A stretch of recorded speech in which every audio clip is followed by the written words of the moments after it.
만일 우리가 그리스도와 함께 죽었으면 또한 그와 함께 살 줄을 믿노니 이는 그리스도께서 죽은 자 가운데서 사셨음에 다시 죽지 아니하시고 사망이 다시 그를 주장하지 못할 줄을 알미로다. 그의 죽으심은 죄에 대하여 단번에 죽으심이요 그의 살으심은 하나님께 대하여 살으심이니 이와 같이 너희도 너희 자신을 죄에 대하여 죽은 자요 그리스도 예수 안에서 하나님을 대하여는 산자로 여길지어다. 산자로 여길지어다라고 말씀한 이 부분은 이미 일어난 사실을 우리에게 가르치는 것입니다.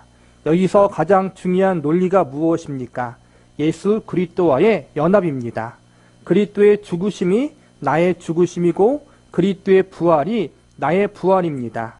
십자가에서 예수 그리스도가 우리를 당신 안에서 묶으시고 죽으심으로 죄인으로 태어난 나의 존재를 없애버리시는 것입니다. 그리고 예수 그리스도가 부활하심으로 이제 그리스도 안에서 그리스도의 사람으로 새로운 존재로 태어나는 모습이 됩니다. 새로 태어난 하나님의 백성들을 태어나게 하는 것이 끝이 아니라 태어난 우리를 그리스도 안에서 완성시키기 위하여 교회로 묶었습니다. 예수 그리스도를 머리로 우리를 그분의 몸으로 묶었다고 가르치고 있습니다. 그래서 이후에 어떤 일이 생기느냐 할 때 여러분이 잘 아시는 대로 에베소서 2장으로 가야 합니다. 너희는 사도들과 선지자들의 터 위에 세우심을 입은 자라.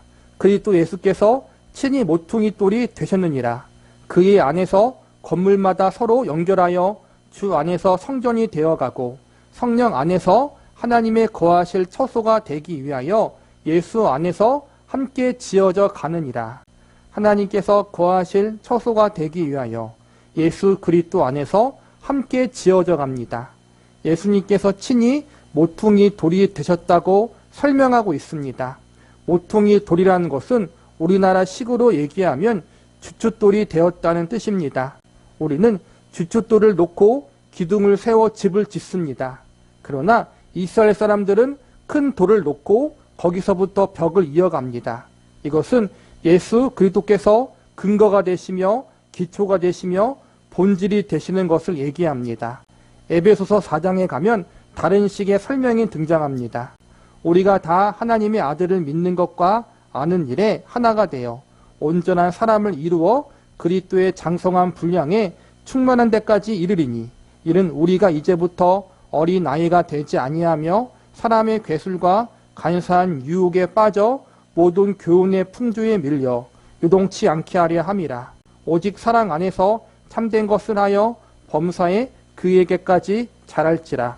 그는 머리니 곧 그리스도라. 그에게서 온몸이 각 마디를 통하여 도움을 입음으로 연락하고 상합하여 각 지체의 분량대로 역사하여 그 몸을 자라게 하며 사랑 안에서 스스로 세우느니라. 그리스도의 장성한 분량이 충만한 데까지 이르는 것은 에베소서 1장에서와 같이 하나님께서 믿는 우리에게 베푸신 지극히 큰 능력입니다. 우리가 예수님과 연합한다고 이야기할 때 예수님과의 연합은 어떠한 신비적인 현상을 이야기하는 것이 아니라 우리가 예수님을 나의 구세주로 믿었을 때 우리가 예수님과 하나가 되어지는 거예요.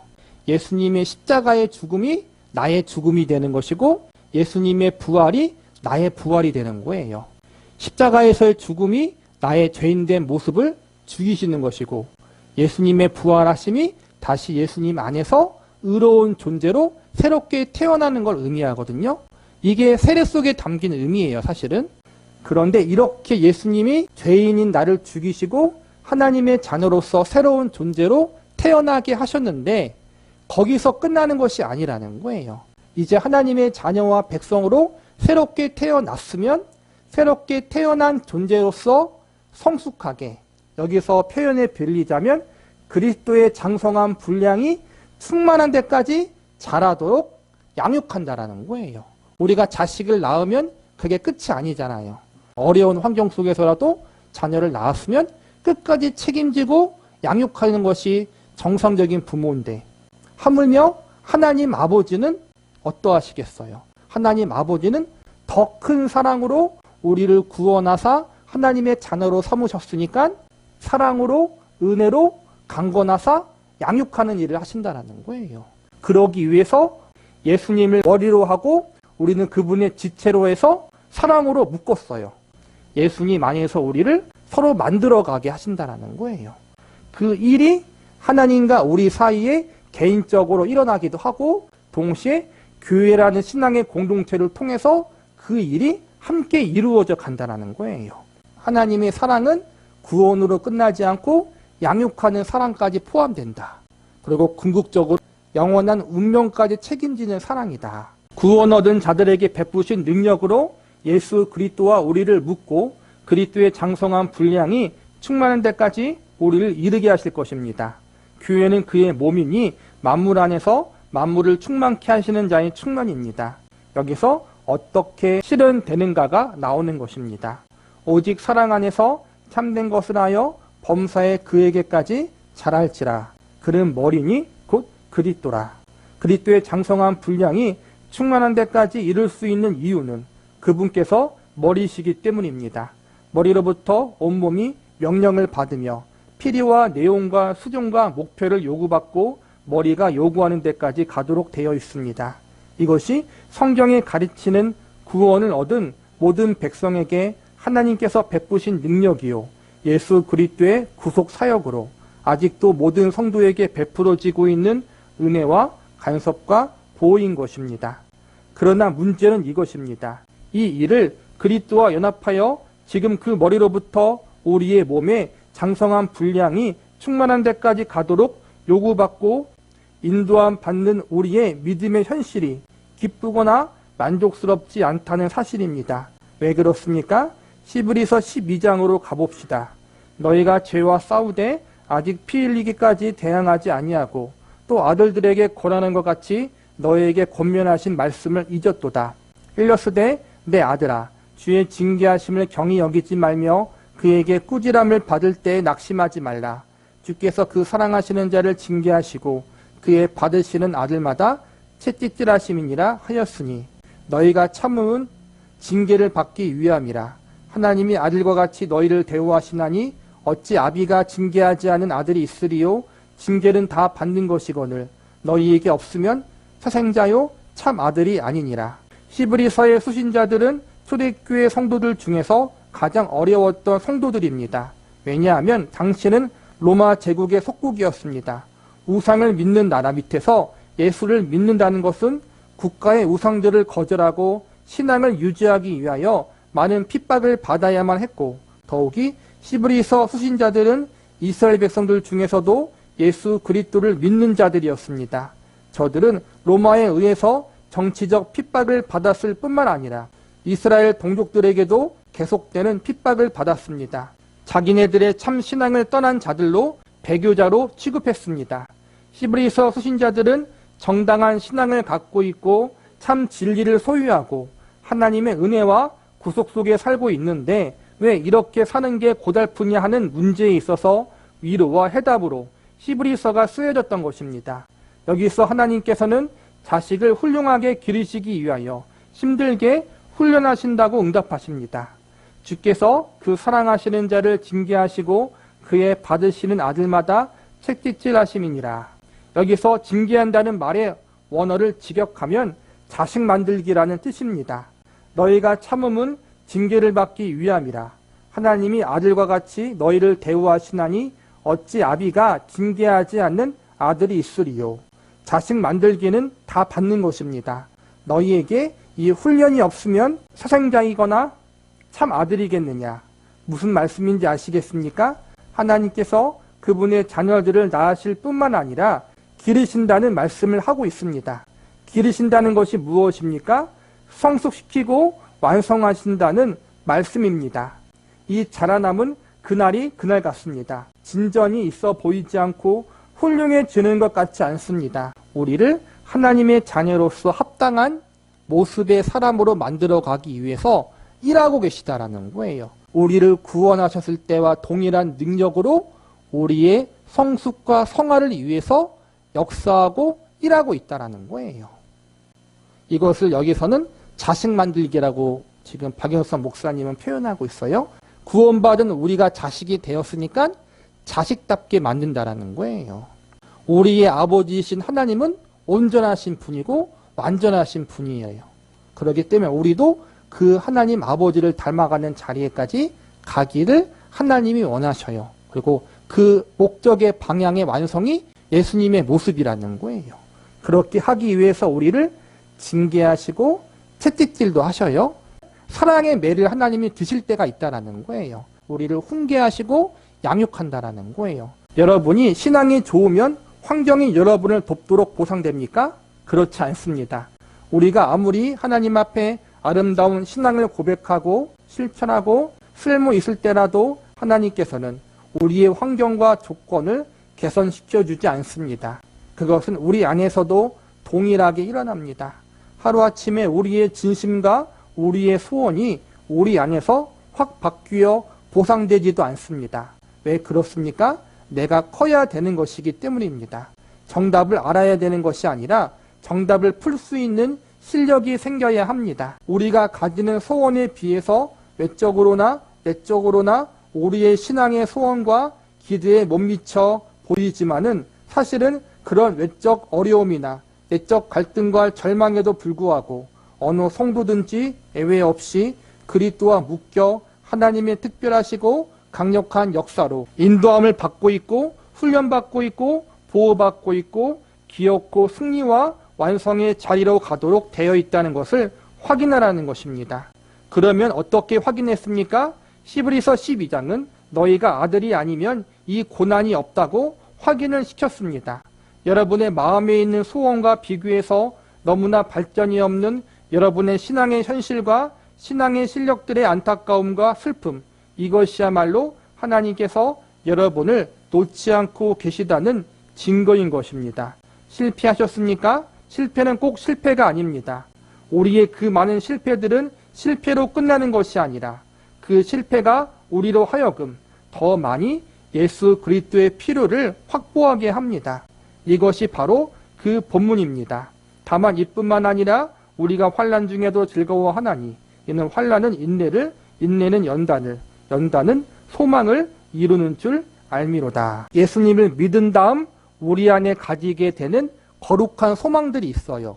거룩한 열망들이 있어요.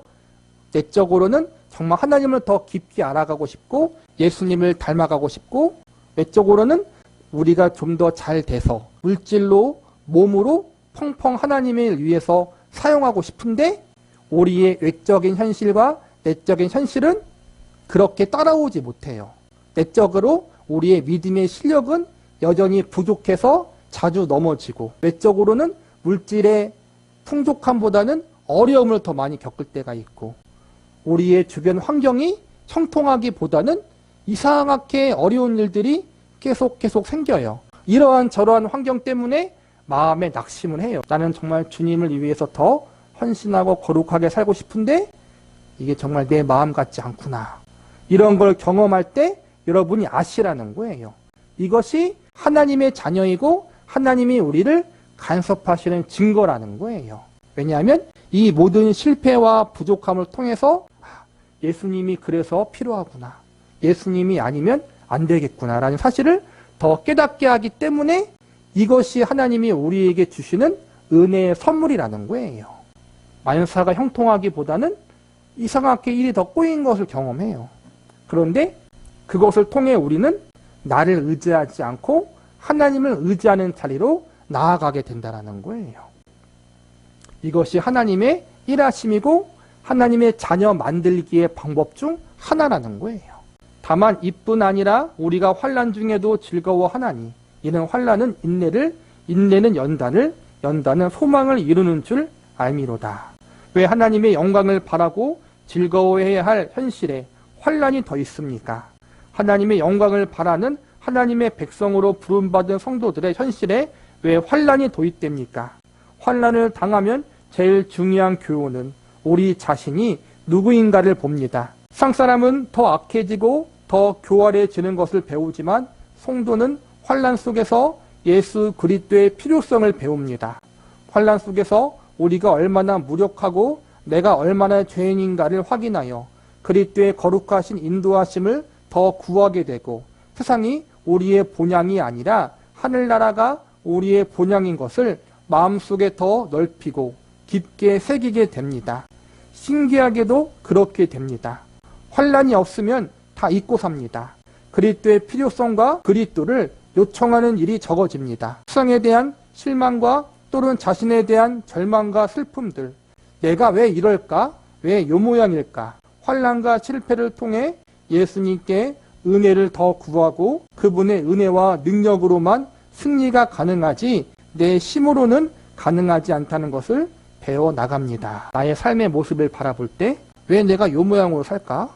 내가 왜 이럴까? 하나님 앞에 하나님의 백성으로 온전하지 못한 나의 모습, 말씀을 비춰봐도 나는 영 하나님의 자녀가 아닌 것 같은 그러한 모습, 내 삶 속에 믿음이 있노라 하면서도 어떤 환경 속에 들어가면 그 믿음을 잃어버리고 믿지 않은 자처럼 행동하는 것, 생각하는 것, 그걸 통해서 우리는 뭘 배우는 거예요? 내 힘으로 가능하지 않다. 주님의 은혜가 더 필요하다. 이걸 배우게 된다는 거예요. 이런 모든 것이 실상은 하나님께서 우리 안에 가장 중요한 것을 만들어 채우시며 키우시며 충만케 하시는 그분의 능력의 간섭임을 확인하고 즐거워하는 것입니다. 이 즐거움은 어렵습니다. 그래서 본서를 성화의 신비라고 했습니다. 결국 믿음은 우리 자신 안에 있는 근거를 다 뽑아버리고 우리의 모든 힘의 근거를 주님 안에서만 가지는 것입니다. 그런데 자신 안에 근거가 없는, 자랑할 것이 없는 것이 우리를 곤혹스럽게 만들고 우리로 하여금 당황스럽게 만듭니다. 믿음이란 이름, 헌신이란 이름, 열심, 열정 등 어떻게 해서든지 우리 안에 근거를 가지고 싶어 합니다. 이것이 어렵습니다. 하나님이 우리한테 우리가 어떠한 자랑이나 어떠한 걸 내세울 만한 근거를 다 몽땅 뽑아버리시는 일을 우리에게 행하신다라는 거예요. 그게 성화의 신비라는 거예요. 우리는 예수 그리스도를 믿어 가지는 승리와 기쁨을 믿었기 때문에 승리하는 힘과 현실이 내 안에 있기를 바랍니다. 내 안에 기쁨이 넘쳐 원수를 사랑하리라. 기도하고 나와서 원수를 보았는데 사랑스러운 것이 신앙의 승리라고 생각하고 기도했는데 원수를 보니까 정말 못 참겠지만 예수께서 나를 위해서 죽으셨는데 내가 이러면 안 되지라는 생각을 승리라고 생각하지 않더라는 말입니다. 그래서 우리는 늘 실패했다고 생각하고 이야기합니다. 그러니까 우리가 생각하는 완벽한 모습은 사실상 없다라는 거예요. 정말 예수님처럼 되어야겠지만 원수를 보고 원수가 너무 사랑스러워서 그를 사랑으로 품을 수 있는 자리까지 가는 게 맞지만 현실은 그러지 못한다라는 거예요. 그러면 어떻게 해야 되는가? 원수를 정말 내가 사랑해서 품으려고 하는 마음이 생겨나지 않지만 예수님 때문에 참고 예수님 때문에 내가 인내해야겠다. 이러한 것들이 우리가 성숙으로 가는, 성화로 가는 길이고 여정이라는 거예요. 성숙과 훈련의 과정 가운데 우리가 있으니까 그 훈련을 열심히 잘 받을 수 있는 저와 여러분이 되기를 바라겠습니다.